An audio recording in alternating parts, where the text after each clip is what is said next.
बात है, क्या बात है।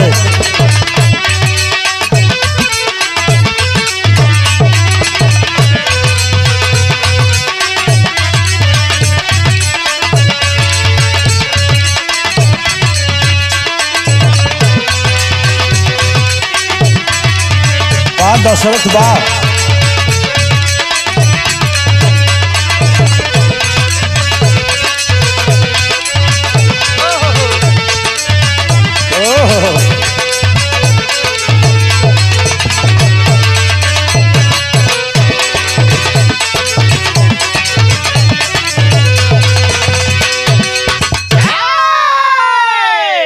अच्छा भैया, हम भोजपुरी बिरहा गायक संतोष कमल साथियों की आवाज में प्रयाग गंगा स्टूडियो के माध्यम से फिर से एक बहुत ही मनोरम बिरहा लेकर आप लोगों के समक्ष प्रस्तुत हुए हैं। सभी श्रोता भाइयों को सादर प्रणाम है। इस गीत को सुनना, अपना आशीर्वाद जरूर देना और इस चैनल को सब्सक्राइब करना। बिरहा कैसा लगा कमेंट में जरूर अपना राय आशीर्वाद देना। आइए मास्टर साहब, 4 लाइन भूमिका में कवि गुरु शरण यादव की अलौकिक रचना भूमिका के माध्यम से कहना है। बिरहा का शीर्षक होगा मां सरस्वती की महिमा, गोमती की परीक्षा। परीक्षा पूरे संसार की होती है, चाहे वो पढ़ने वाले बच्चे हों, चाहे हमारे म्यूजिशियन भाई हों, चाहे गायक हों, चाहे हमारे श्रोता भाई हों। परीक्षा तो सबकी होती है, एक गजब की परीक्षा है। तो आप लोगों के समक्ष यह गीत प्रस्तुत है। कहना है,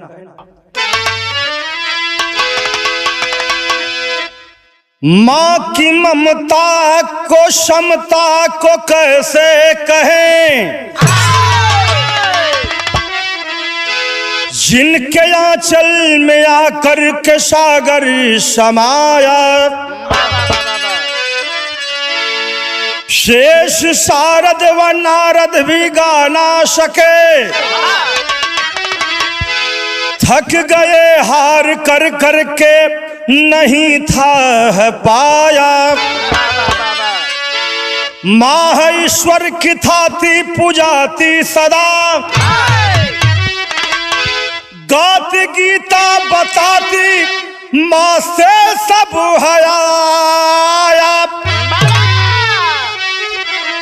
मां है हीरा रतन, मां को सत सत नमन। पूजते गुरु शरण आओ, कमल गीत गाया।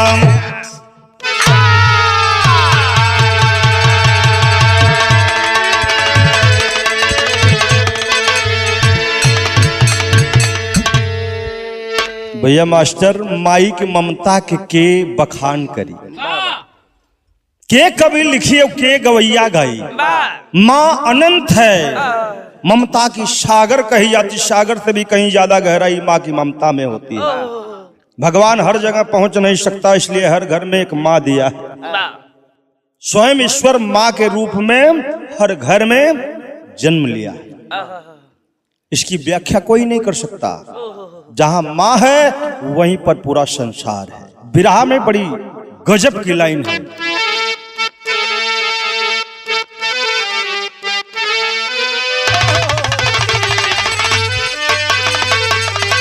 क्या बात है, मास्टर साहब का इशारा है। कोई आशिक अपने महबूबा से कहता है कि तुम्हारी जो आंखें हैं दशरथ बड़ी खूबसूरत हैं।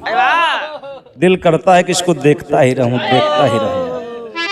क्या आंखों में देख रहा है आशिक, मास्टर बताता हूं। तुम्हारी नजरों में हमने देखा, तुम्हारी नजरों में हमने देखा, अजब सी चाहत झलक रही है।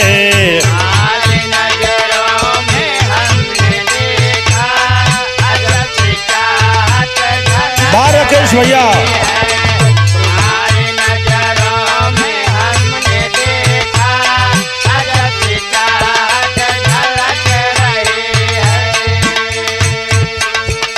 तुम्हारे होठों की सुर्खी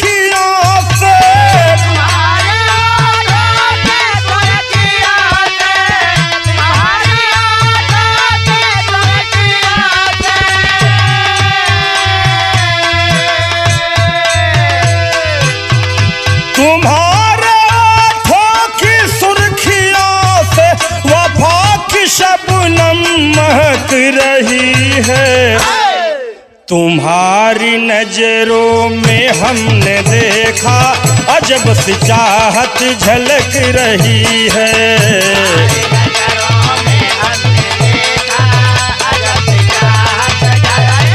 वाह क्या बात है।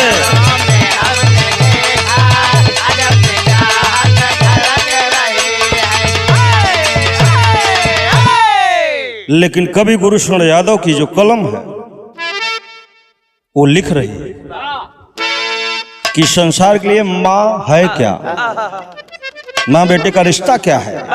संसार में लाखों रिश्ते नाते, संसार में लाखों रिश्ते नाते, माँ सी ममता कहीं नहीं है।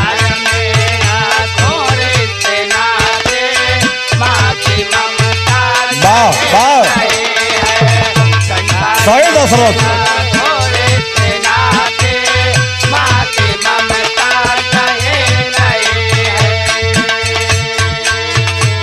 लाखों दुख सह कर मुस्कुराना,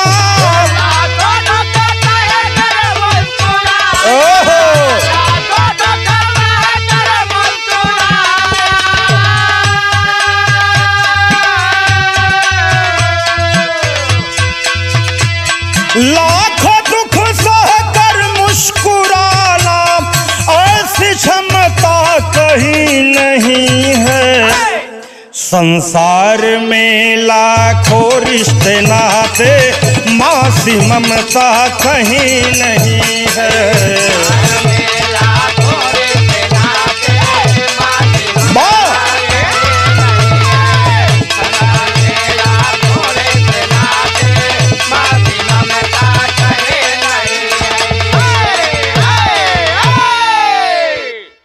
संसार में लाखों रिश्ते नाते, माँ से ममता कहीं नहीं है। लाखों दुख सहकर मुस्कुराना, ऐसी क्षमता कहीं नहीं।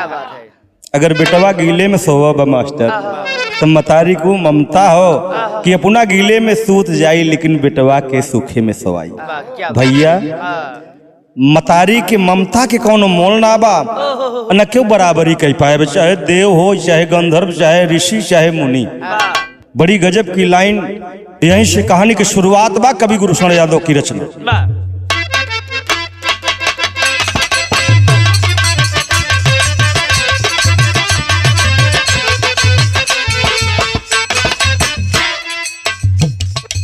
साकार रूप में, साकार रूप में ईश्वर का माता होती है, सदा बच्चों में संस्कार बीज बोती है।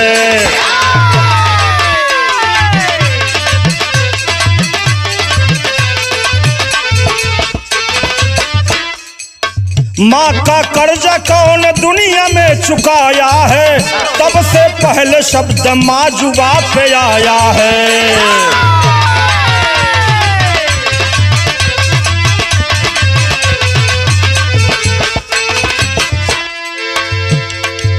हृदय स्पर्शी एक मार्मिक कहानी है, कहानी सुन करके आंखों से आता पानी है। बहुत पावन पवित्र काशी एक नगरी है, जहाँ पे निर्मला की छोटी सी एक बखरी है। गोद में बेटा जो सुरेश एक अंधा है, लाचार बहू मालती न कोई धंधा है। गरीबी में किसी तरह से समय काट रही, गरीबी में किसी तरह से समय काट रही। छोटा परिवार है आपस में दुख सुख बांट रही।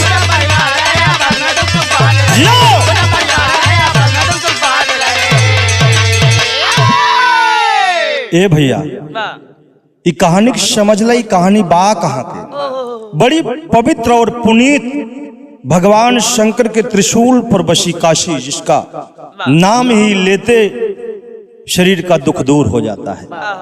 उस काशी नगरी के में एक गांव में एक छोट से परिवार बा, एक मतारी बा जेकर नाम निर्मला, बेटवा का नाम सुरेश, और जौन सुरेश के पत्नी बा मालती। मालती अभी नई नवेली दुल्हन है भैया। सुरेश के पिता स्वर्गवासी हो गए। पूरा परिवार माई शारदा सरस्वती की एकदम भगत बा। दिनों रात माई शारदा के माला जपत है, सरस्वती माई के माला जपत है, लेकिन विधि को कुछ और मंजूर है। सुरेश की आंखों की रोशनी चली जाती है।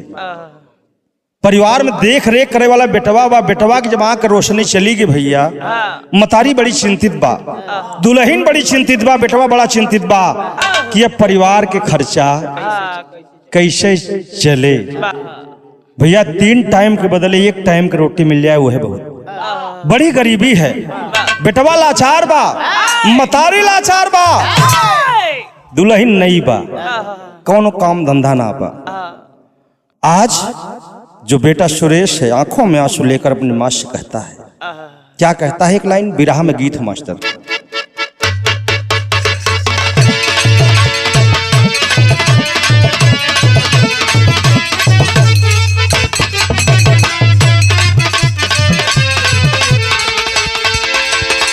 बहुत सही मास्टर, अपने दुल्हा के बारे में बतावत हो कि मुरहा कैसन दसरा।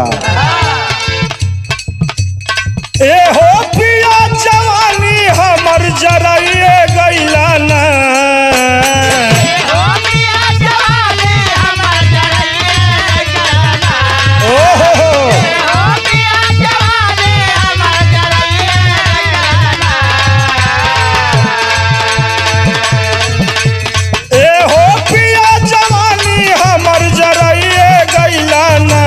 एगो नचनिए कारण, एगो नचनिए कारण कनिया के भुलाई रे गइला ना।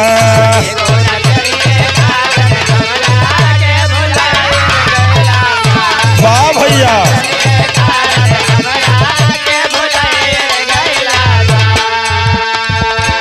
लेकिन ए भैया हमारे कवि गुरु शरण यादव कितना बढ़िया भाव लिखत है।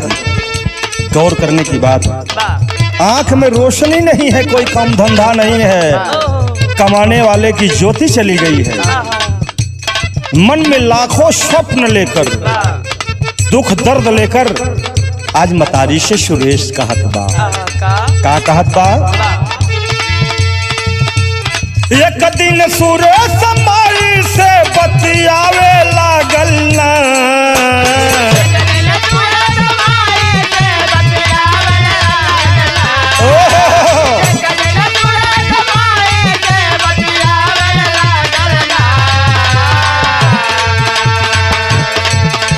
एक दिन सुरेश माई से बतियावे लागल ना, धीरे धीरे माँ के, धीरे धीरे माँ के पावन चरण दबावे लागल ना।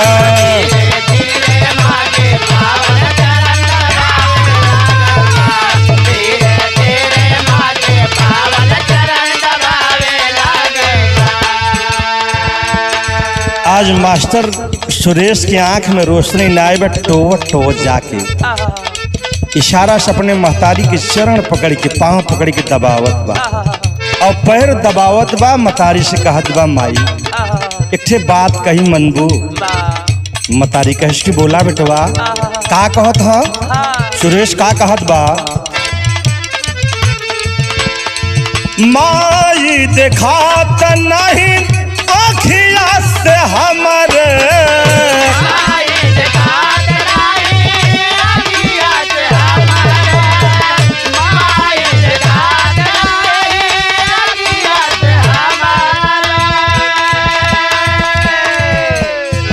पीपर होई गईली छतिया के तोहार।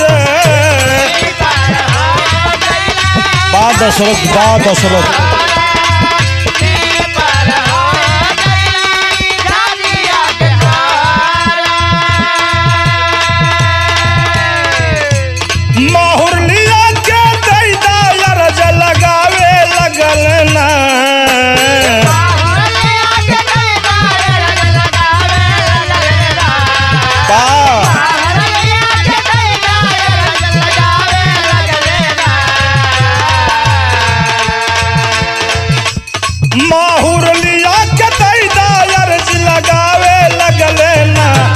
धीरे धीरे माँ के धीरे धीरे माँ के पावन चरण दबावे लगल ना।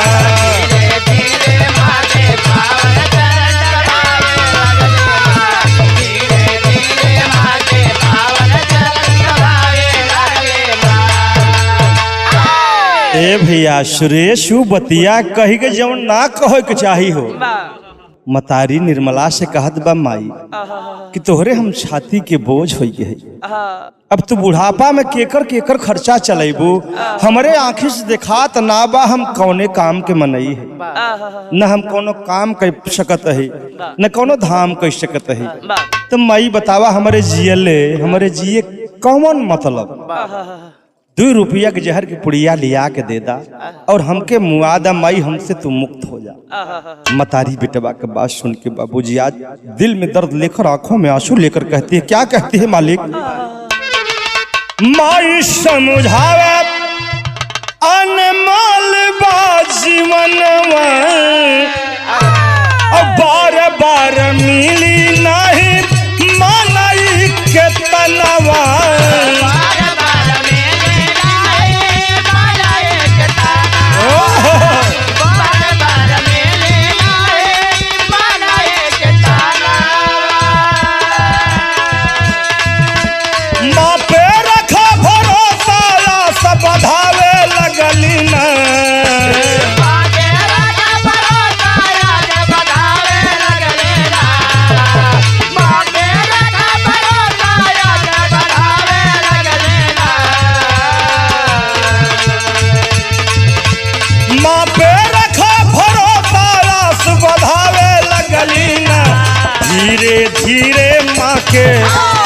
धीरे धीरे माँ के पावन चरण दबावे लगल ना।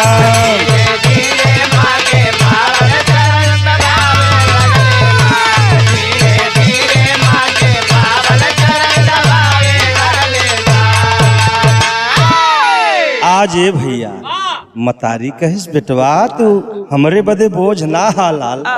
9 महीना जब हम तोके अपने कोख में रख के ढोई सकी थे तोहार बोझा तब ना बोझ रहा। अब तो आप अपने पैर से चल सकते हैं, अब हाथे से बेटवा कुछ कह सकते हैं। बार बार मनुष्य का जीवन नहीं मिलता, बड़े बड़े ऋषि मुनि तरसत हैं ये धरती पावे बदे बेटवा। बड़ी कृपा बा शारदा माई के, सरस्वती माई के, जवन ये मनुष्य के शरीर मिलेगा। बड़े भाग मानुष तन पावा, सुर दुर्लभ सब ग्रंथ ही गावा। बेटवा फिर से मनई के जीवन न मिले। महतारी शारदा पे, सरस्वती माई पे भरोसा रखा, वही दुख दूर करी है। बिरहा में फिर मास्टर साहब तर्ज बदलिए।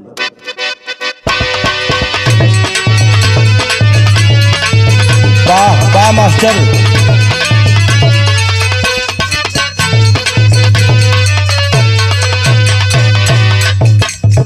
ए भैया दशरथ भाई, कोनो लड़की नैहर से ससुरे गई, वापस जब ससुरे आए तो सखी लोग पूछत हैं कि राकेश भैया दुल्हा नीमन मिला बा, तोके मानत जानत बा कि ना? कहन सखी का बताई हमार तो जीवनवा सफल हो। कहन मतलब कहन सुना हम बतावत है। हम तो तार गईली हो सुनर बार पैली हो,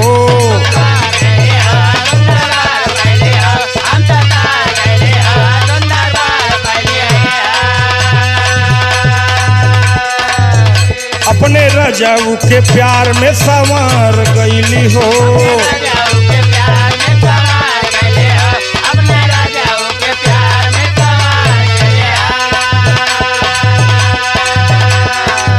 एक खुशी रहे ना गवारे, एक खुशी रहे ना गवारे, सखी पियावा दुलारे, आय हाय रे हमर दुल्हा दुलारे।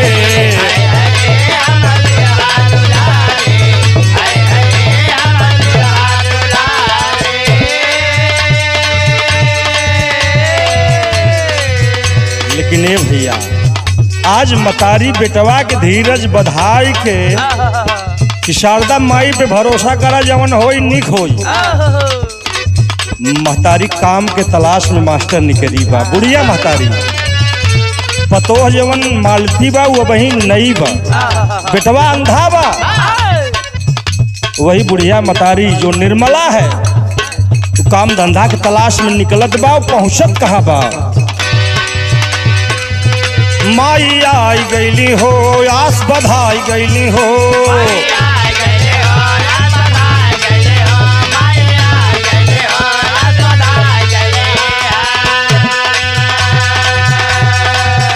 एक सेठ के दुआरे काम पाई गईली हो।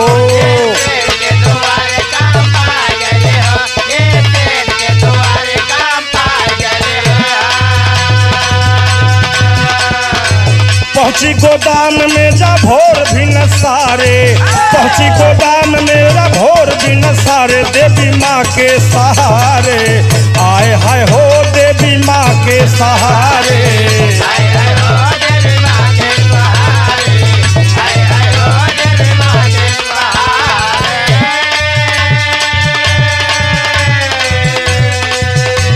घूमत घूमत घूमत घूमत काशी नगरी में निर्मला बुढ़िया मतारी सुरेश के पहुंचत बा एक सेठ के यहाँ, जेकर नाम धनमल से। बड़ी धन संपत्ति है। सेठ से हाथ जोड़ के कहत बा, सेठ काम के बहुत बड़ी जरूरत बा, घरे में एक दाना ना। लड़का हमार अंधा बा, पतो है एकदम नई नवेली दुल्हन।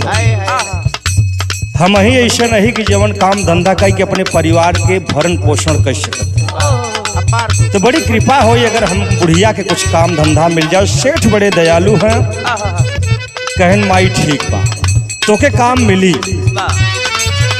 अपने गोदाम में जहाँ पर अनाज की गोदाम है, अनाज की गोदाम बा, वो अनाज के गोदाम में साफ सफाई के कहीं जवन दाना होना गिरी मई ओके बटोर के साफ सुथरा की है। तोहारी है काम सवेरे 9 बजे आई जाई, शाम के 5:30 बजे चली जाओ, खाई की कमी ना हो। मतारी के काम मिल गए, बुढ़िया माई गई सवेरे आवत बा। काम कैसे करत बा?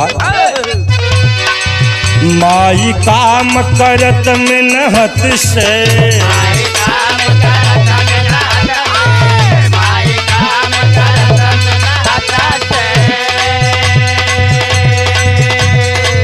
घर परिवार चलत मेहनत से।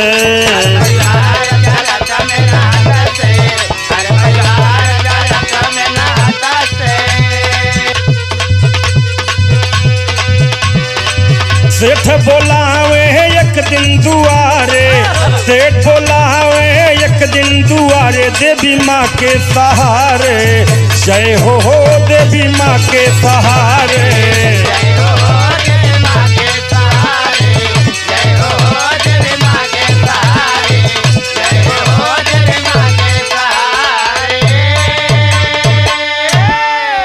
ए भैया आज बुढ़िया महतारी के काम मिल गया, अब परिवार के रोटी की व्यवस्था हुई। बुढ़िया रोज आवे काम करे, 5:30 बजे चली जाए। बहुत मेहनत लगन से माँ शारदा सरस्वती को, माँ शारदा सरस्वती को याद करके काम करता। ये धन्य हो शारदा माई, सरस्वती माई, जवनी बिटिया के पुकार, ये भक्त के पुकार सुन लो। आज परिवार के खाई बदे व्यवस्था हो गए, समय व्यतीत होत बा। एक दिन सेठ बुलावत हैं कि माई घरे चली आओ, तो का सेठाइन बुलाए। अब बुढ़िया मतारी जाके सेठाइन से बाबूजी नमस्ते प्रणाम करत बा, हर हर महादेव करत बा। सेठाइन देखिन बुढ़िया के दशा पे तरस आ गया। अब कहत का यही एक लाइन गीत बा बाबू,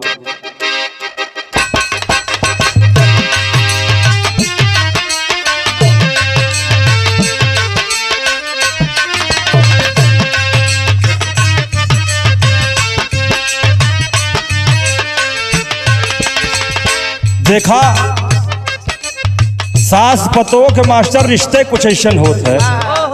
कितना निकसास रहे तब कतौ थोड़ा सा बुराई आइए जाए। दुल्हन बड़ा परेशान बा। अंकित बाबू फोन निकाल के अपने दुल्हा से कहत बा कि सुना, अपने घरे के करतूत सुन लेना, हम कुआं इनारा ले ले। और तू कैसे है? दुल्हा बतावत बका बतावत बा, हम ठीक बनी धनी बहरा में समाचारा पान सुनावा।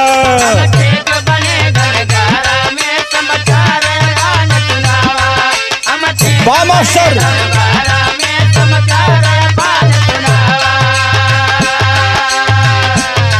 तू कैसे बारू ये धनिया मुँह खोल के बतावा।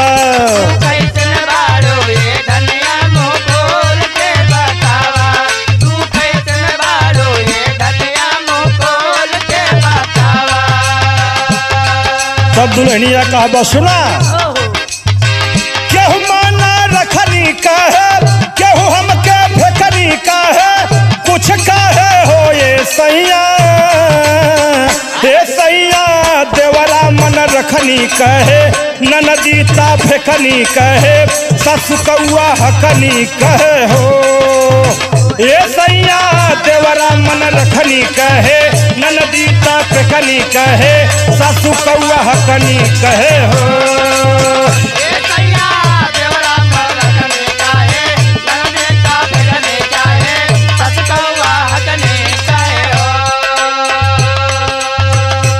आज निर्मला मतारी जब घरे पहुंची था, जेकरे सेठ के धनमल सेठ के यहाँ, तो सेठाइन दाना पानी पूछा तहन मास्टर, और पूछ के कहा तहन बहनी मौसम करवट लेत बा, मौसम बदलत बा, सर्दी जाए चाहत और बसंत ऋतु आवे चाहत, का होई के चाही, का कहत हई, अब अंत भइल सर्दी के पावन बसंत गईले आई।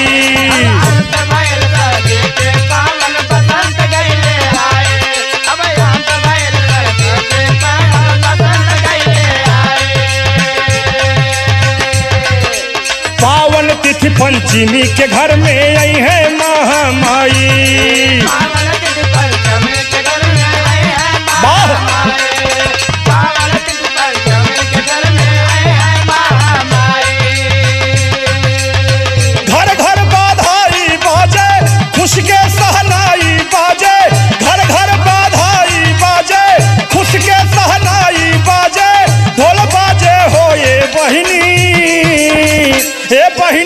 रथ महामाई साजे, मेवा मिठाई साजे, पीड़ा वाली माई यही हो ये बहिनी, रथ महामाई साजे, मेवा मिठाई साजे, पीड़ा वाली माई।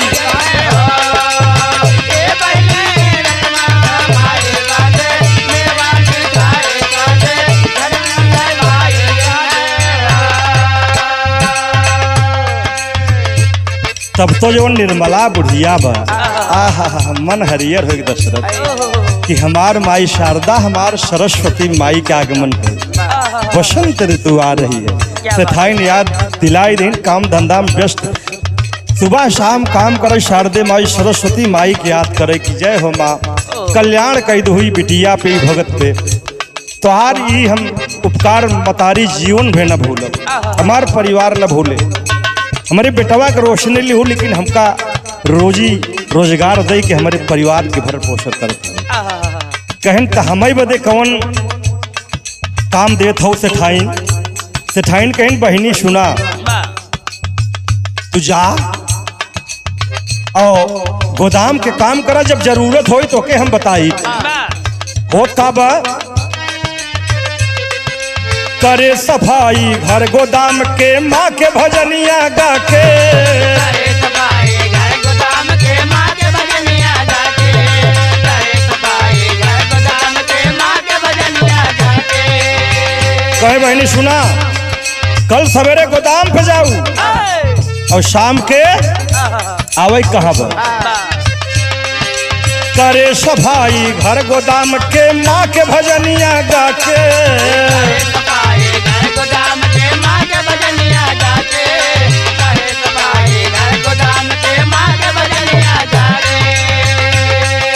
मन मंदिर में दर्शन करती माँ की मूर्ति बसा के,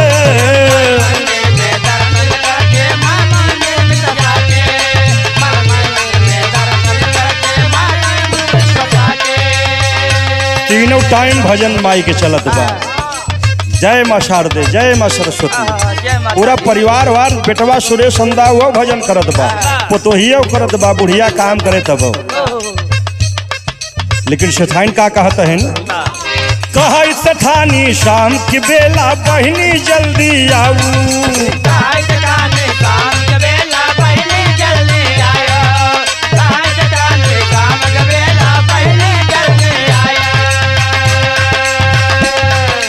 महामाई के प्रसाद में पीला चावल बनवाऊ। महामाई के प्रसाद में पीला चावल बनवायो। महामाई के प्रसाद में पीला चावल बनवायो। मंदिर महामाई साजे, बीड़ा कालाई साजे। मंदिर महामाई साजे, बीड़ा कालाई साजे। ढोल बाजे हो ये बहिनी, रथ महामाई साजे। मेवा मिठाई साजे, पीड़ा वाली माई आई है हो।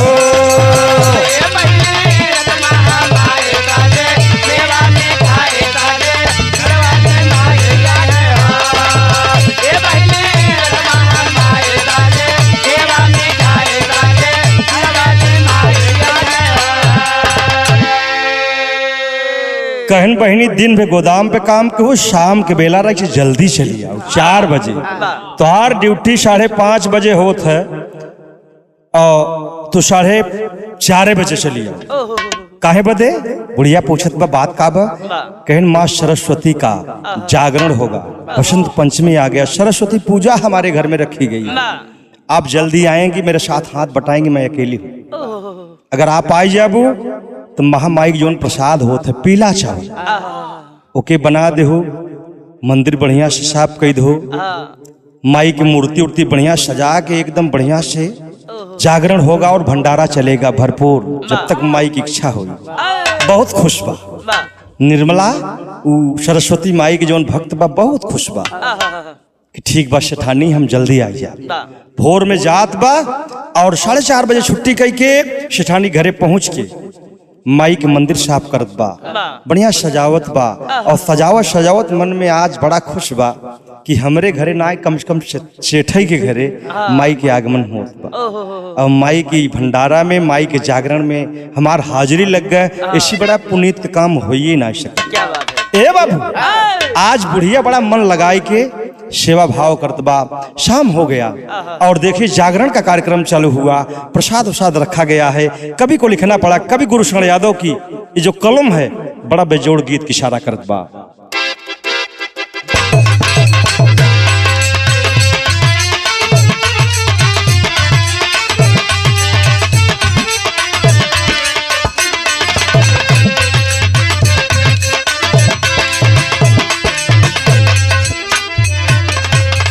दोनों बड़ी सुघर लड़की बा, हमारे अंकित बाबू नैयन लड़का बा।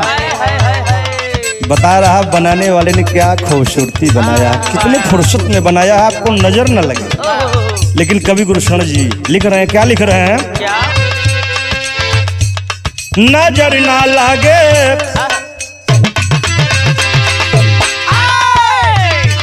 नजर ना लागे, गोरी तोरी पतली कमर पे नजर ना लागे।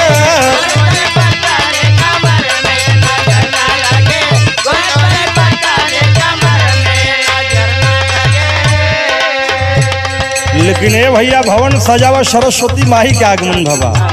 सेठ धनमल के यहाँ दशरथ भैया माँ का भवन सजाया गया है, लोग इकट्ठा हुए हैं, बुढ़िया बड़ी श्रद्धा भाव से माई की ध्यान करत बा।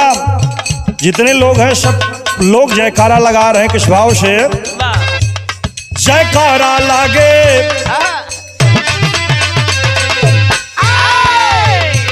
जयकारा लागे, माँ का भवन साजा प्यारा, जयकारा लागे।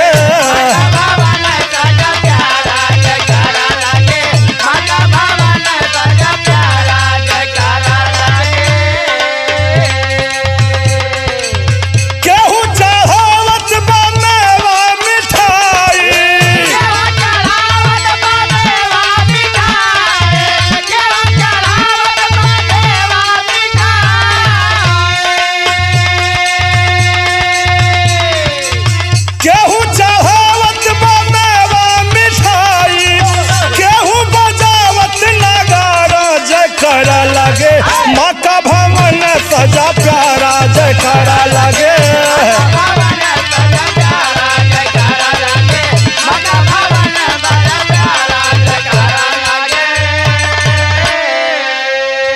ए भैया, माँ का भवन सजा प्यारा जयकारा लगे। जय माता दी, जय माँ शारदे, जय सरस्वती मैया, जय माता दी का जयकारा लग रहा है। अब बुढ़िया अपन नाचर फैलाए कि आज माई के दरबार में मांगत का बा भैया।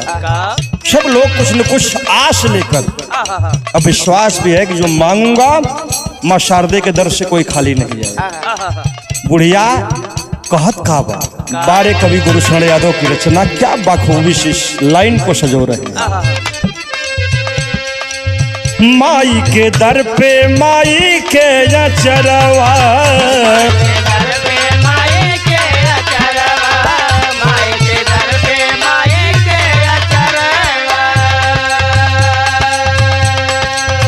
कब अबू माई यही दुखिया के घरवा,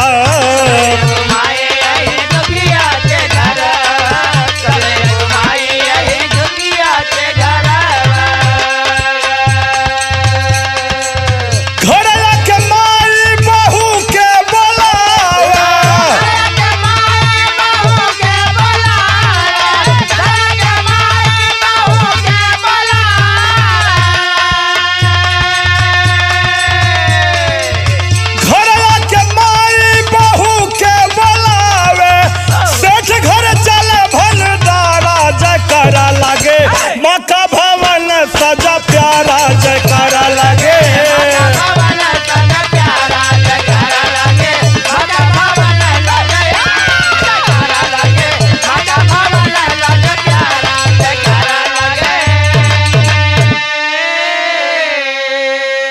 आज आंचल फैलाए के माई निर्मला जवन बा मतारी से मांगत बा भीखे माई, कभों ही गरीबों के घरे दर्शन दे दे। गरीबी में जरूर दिन बीतत बा माई, लेकिन बिना तोहार नाम ले ना हमार दिन गुजरत बा न रात। पूरा परिवार आपका भगत है, कभी मेरे घर भी दर्शन दे दीजिए। और इधर भंडारा का प्रसाद लेकर के वो निर्मला बुढ़िया पीला चावल जो भी बना है भंडारे में लेकर पहुंच जाती है। और बहु मालती के गोहरावत बा, ए बिटिया, ए बिटिया मालती, आज आस लगाए कि पहले से बताए रही कि सेठ घरे भंडारा बा, सरस्वती पूजा के कार्यक्रम रखा गया, आप आओ। तू बताए बा भोजन वोजन नाय बनाए पतोहिया, माइक प्रसाद ले के बाबूजी आज घरे जब पहुंचत बा बिटिया के बलावत बा पतोहे के। आज पतोह निकर के आवत बा तो प्रसाद बुढ़िया माई थमावत बा, प्रसाद ले के जाए अंगना में तीनों जने करत काया है। लेकिन बुढ़िया के मन मुहे बात बा, वही दृश्य माई के भंडारा वाली जागरण वाली बात बा। का कहत बा, गोमती मकैली गरीबी में तपू भारी,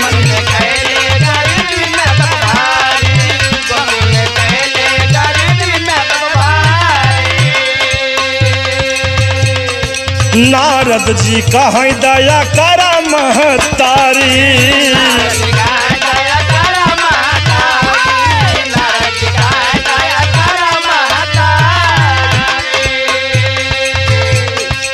लेने परीक्षा दोनों धरती पे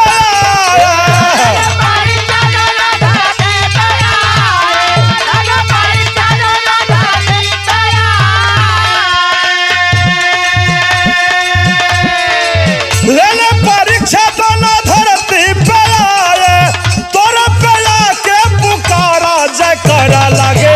माँ का भवन सजा प्यारा जयकारा लगे।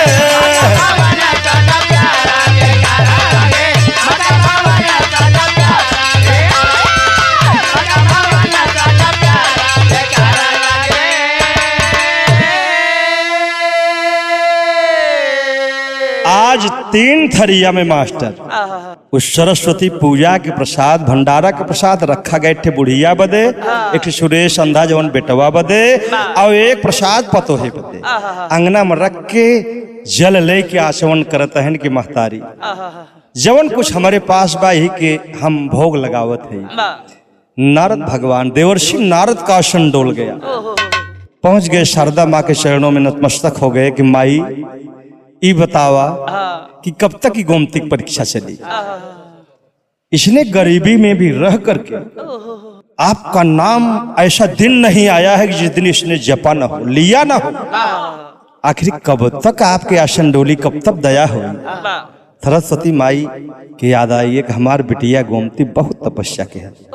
नारद की बात मान करके नारद जी और सरस्वती माई भेष बदल करके उस बुढ़िया के घर पर आवाज लगा दिया। का आवाज लगैली ने भैया बिरहा शैली में टेरी में कभी निभाव दिया।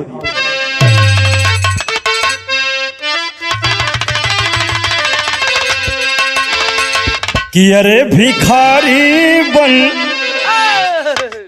महतारी खुद खड़ी, अरे भिखारी बन महतारी हो, भिखारी बन महतारी खुद खड़ी, दुनिया की दाता मागत बा भिखिया द्वारी, अरे हो द्वारी, अरे हो द्वारी। ए भैया आज दुनिया की दाता, दुनिया को देने वाली शारदा माँ देवर्षि नारद के कहने पर, आग्रह पर एक भिखारन का रूप धारण करती हैं। उस भिखारन के बेटे बनकर नारद जी उस गोमती के दरवाजे पर आकर आवाज लगाते, क्यों घरे में बा ये दुखिया के रोटी खिला दा। बाबूजी जब आवाज गई है तो होत का बा, पपट लगा मास्टर।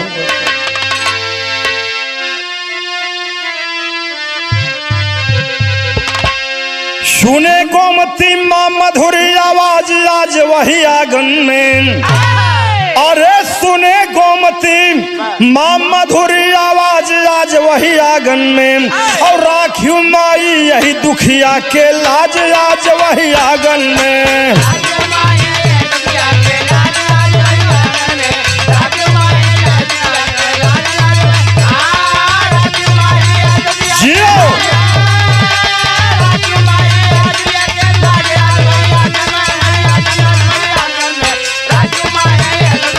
वाह भैया वाह।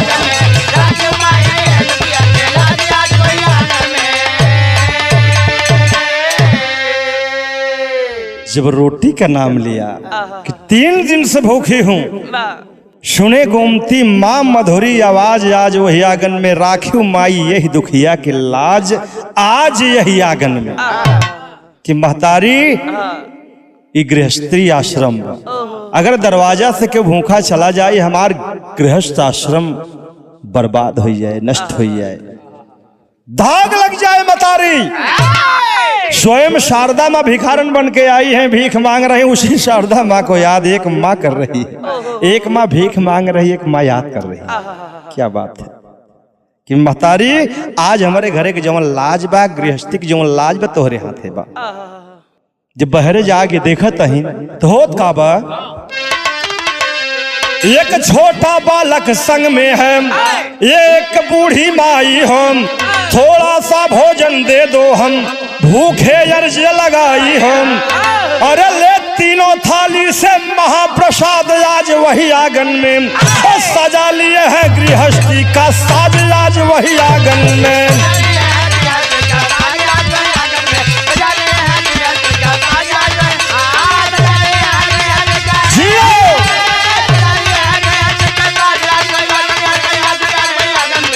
बहादुर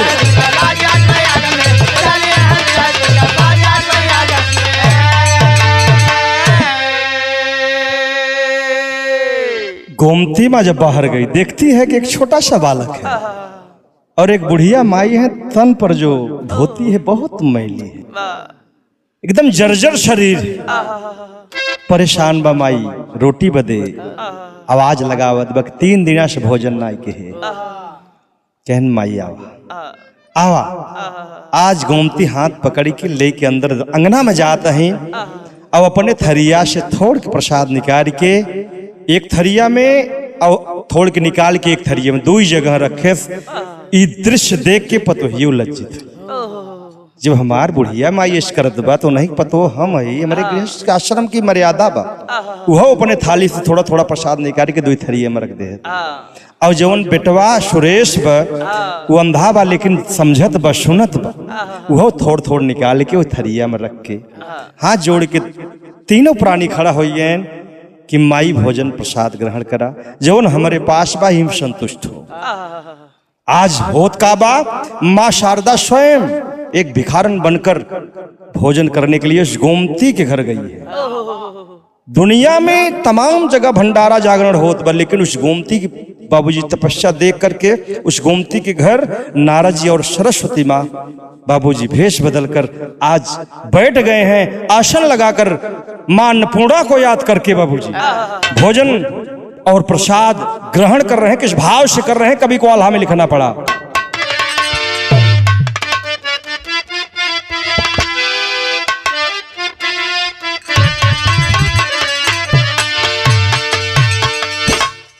अरे ज्ञान किशोर की दाता,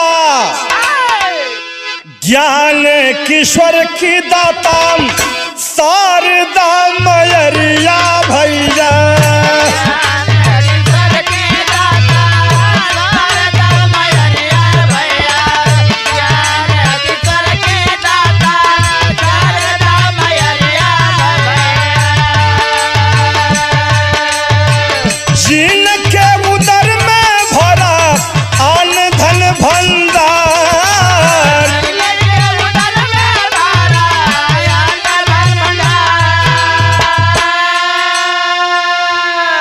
सूखा चावल खाली जैसे मेवा मिठैया भैया।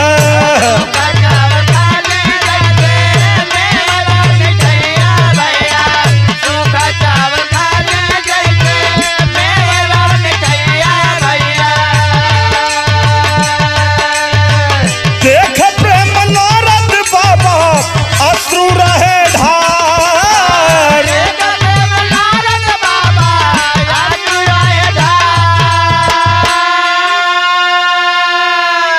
गोमती के प्रेम में माँ गान भैली मैया भैया।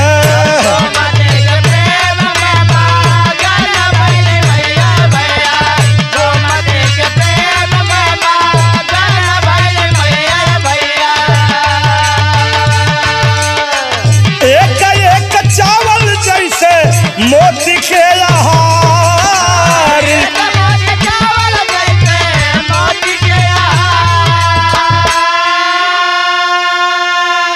और नारद बाबा खड़ा भैले पीछे अंगनवा भैया।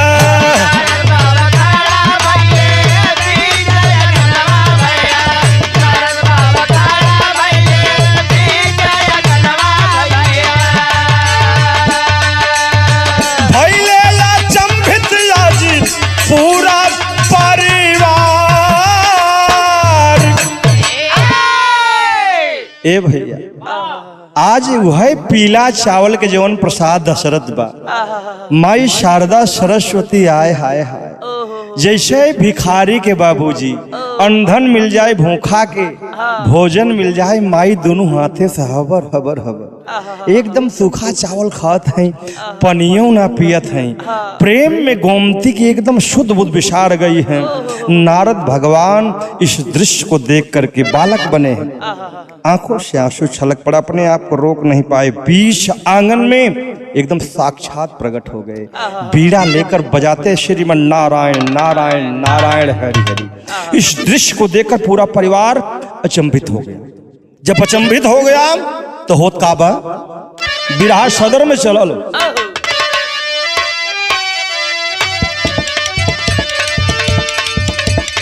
बीड़ावटे रतम प्रगट होई गईली,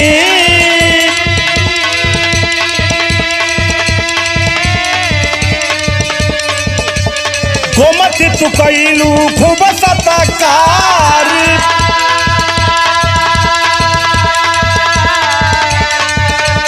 बहु बेटा माई संघ गिरली चरनिया,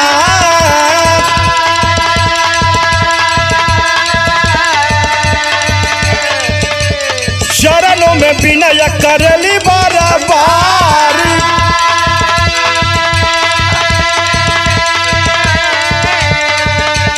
एक बेटा पाई बुढ़ई छठिया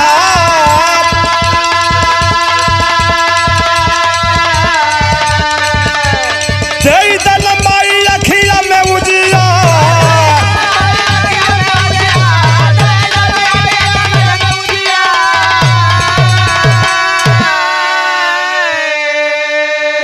और अखिया में फिर से मिलल बारो सनिया और चारों ओरी मैया के होला जय जयकार बोला जियो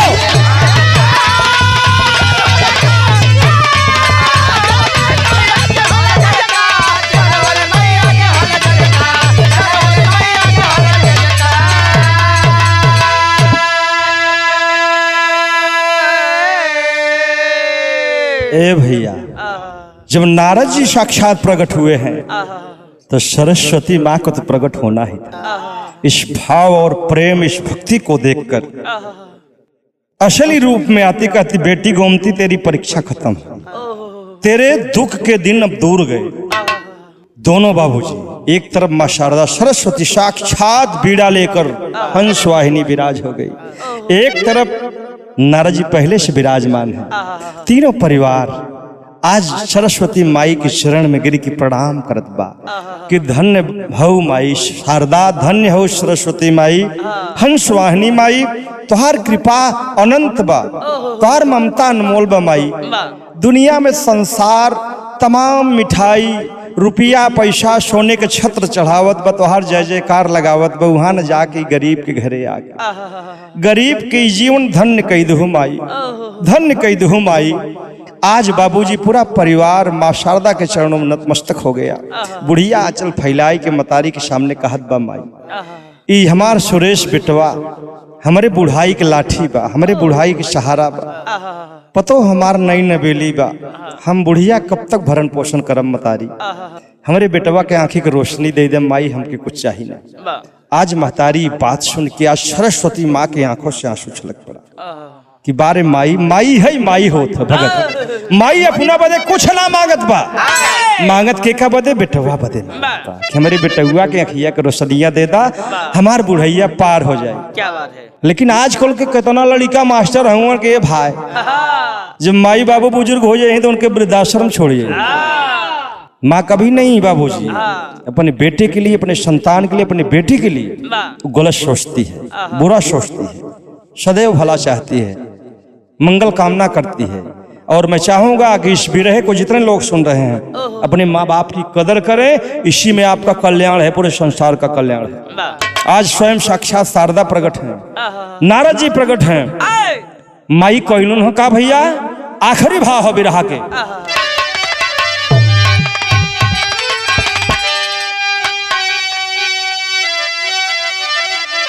देखा शीर्षी गुरु शरण यादव के कलम, लाख रुपया के बाद लिखत बा मतारी बदे, करी है सब पे दया दृष्टि, माँ दयालु बड़ी, करम माई के पूजनवा पानी जाई बिगड़ी।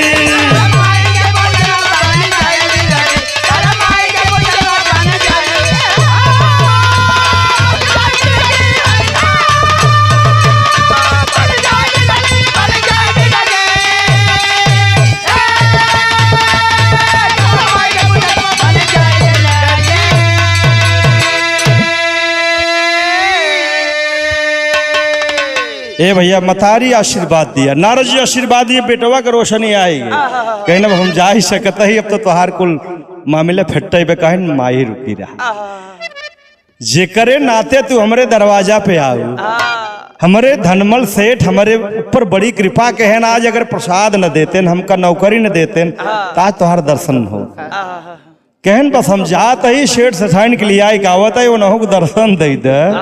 एक बाद आप जा सकते। देखिए ये है माँ, यही है परोपकार। आज मनई के ऊपर तू उपकार कह देबा तो हर परोपकार भुलाई जाए, लेकिन वह निर्मला मतारी उस सेठ के उपकार को बाबूजी परोपकार मन रही है। कैलिन है का जाके जब बतैलिन है ते भैया धनमल सेठ पूरा दल बल के साथ, सब भक्तों के साथ माँ का दर्शन के लिए दौड़े बाबूजी, नंगे पैर आ रहे हैं। अब आगे देखत कहा है, खबर पाई सेठ आए गोमती का दुआरिया और तरसल दहली सब के माई गर मयरिया।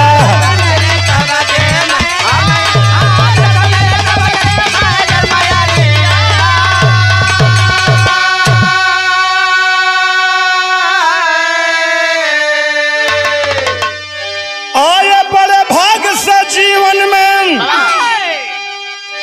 ऐसन अनुपम घड़ी करम माई के पूजनवा बन जाई बिगड़ी।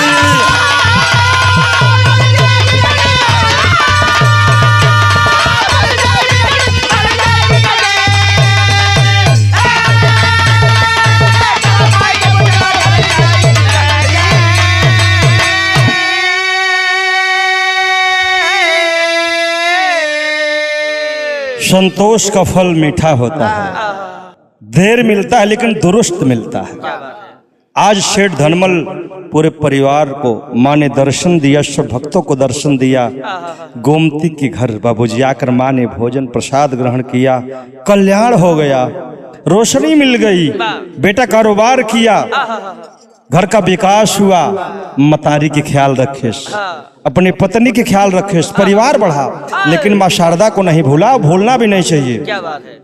आज माँ शारदा का भजन करते अपने जीवन को यापन बाबूजी करते रहे। यहाँ पर यह गीत खत्म हुई। परीक्षा होती है, हर इंसान की होती है। अगर आप परीक्षा में फेल हो जाएंगे तो आपको कहीं जगह नहीं मिलेगी। अगर पास हुए हैं तो आपको मार्कशीट मिलेगा। क्या बात है। आज परीक्षा में गोमती पास हुई है, माँ का दर्शन मिला, परिवार का कल्याण हुआ, संसार का कल्याण हुआ। यह गीत यहाँ पर खत्म हुई। आखिरी लाइन गुरु घराना के परिचय।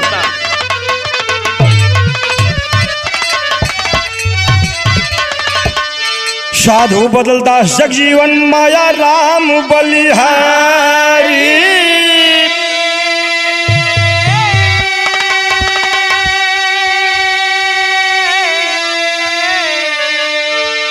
सूरज पाल गुरु जगन्नाथ सिंचाई बिरहा के क्यारी हाथ।